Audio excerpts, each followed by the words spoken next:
नमस्कार, मी विशाल सातपुते वसुंधरा अकॅडमीतील इयत्ता तिसरीची विद्यार्थिनी आज आपल्या समोर छत्रपती संभाजी महाराजांबद्दल काही दोन शब्द सांगणार आहे.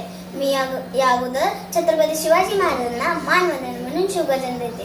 आस्ते कदम, आस्ते कदम, आस्ते कदम. महाराज गणपती, गजाश्वपती, भूपती, प्रजापती, सुवर्णरत्न श्रीपती, अष्टवदान जागृत, अष्टप्रधान वेष्टित, न्यायालंकार मंडित, शास्त्रात शास्त्र पारंगत, राजनीती धुरंधर, प्रौढ प्रताप पुरंदर, क्षत्रिय कुलावतंस, सिंहासनाधीश्वर, महाराजाधिराज, श्री श्री श्री श्रीमंत छत्रपती शिवाजी महाराज की जय. छत्रपती संभाजी महाराज की जय. सह्याद्रीच्या छातीमधून धगधगणारा लावा होता.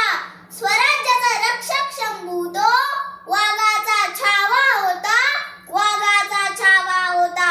हिंदवी स्वराज्याचे स्वप्न ज्यांनी पाहिले ना, त्या मासाहेब जिजाऊ हे स्वप्न ज्यांनी सत्यात उतरवले ते राजाधिराज श्री छत्रपती शिवाजी महाराज. हे स्वराज्य, स्वधर्म आणि स्वाभिमान टिकविण्यासाठी ज्यांनी बलिदान दिले ते छत्रपती संभाजी महाराज यांना त्रिवार मानाचा मुजरा करून आपल्या समोर माझे दोन शब्द सादर करत आहे. सन्माननीय व्यासपीठ आणि तमाम शूरांच्या मावळ्यांनो, 14 मे 1657 साली छत्रपती संभाजी महाराजांचा जन्म झाला. स्वराज्याच्या धाकट्या धनींचा जन्म झाला.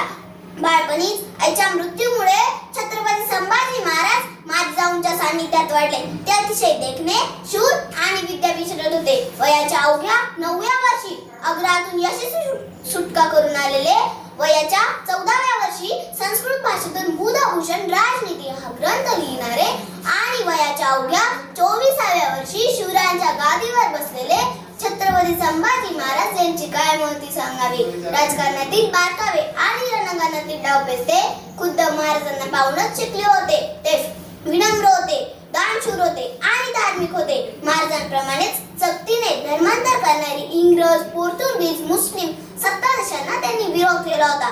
संभाजी महाराजांनी गोमंतक प्रांतातील जाचक असा अंगभडीकर माफ केला होता आणि महाराजांच्या कल्याणकारी राजाचा वारसा पुढे चालविला होता.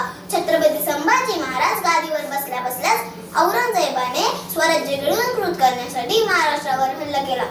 त्यांच्या 5 पटीने सैन्य, अमाप संपत्ती आणि भरपूर दारुगोळ असूनही छत्रपती संभाजी महाराज तब्बल 8 वर्ष गनिमान पुढे स्वराज्याचे रक्षण केले.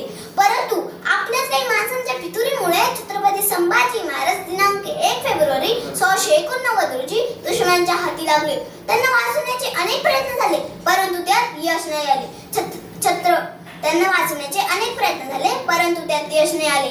औरंगजेबाने त्यांना इस्लाम धर्म स्वीकारण्यास जीवनदान देण्याचे मान्य केले, परंतु स्वधर्म सोडण्यात छत्रपती संभाजी महाराजांनी स्पष्ट नकार दिला. म्हणून त्यांचा छळ करून त्यांची हत्या करण्यात आली. अवघे 32 वर्ष आयुष्य लाभलेले छत्रपती संभाजी महाराज यांचा बलिदान आजही इतिहासाच्या पाण्यात अमर आहे आणि लाखो मराठी मावळ्यांच्या प्रेरणा देत आहे. शेवटी एवढंच म्हणे, स्वराज्याच्या मुक्तीसाठी गनिमांसोबत समर झाले. स्वराज्याच्या मुक्तीसाठी गनिमांसोबत समर झाले. स्वधर्म रक्षणात शंभू बलिदानातून अमर झाले.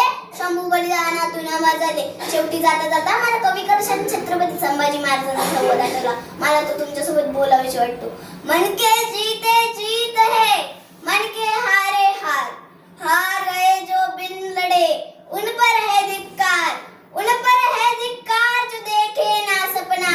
सपनों का अधिकार असल अधिकार है अपना. अपनों के खातिर करना है कुछ आज हमें.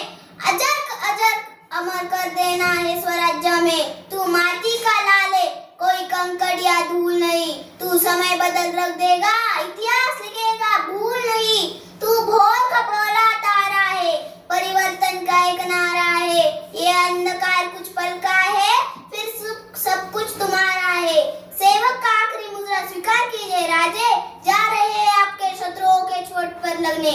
हमने कहा था हम नमक है महाराज, नमक नहीं चंदन हो कभी तुम. तिलक हमारे माथे का.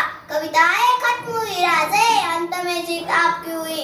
कविताएं खत्म माऊली ताकवी जगदंबा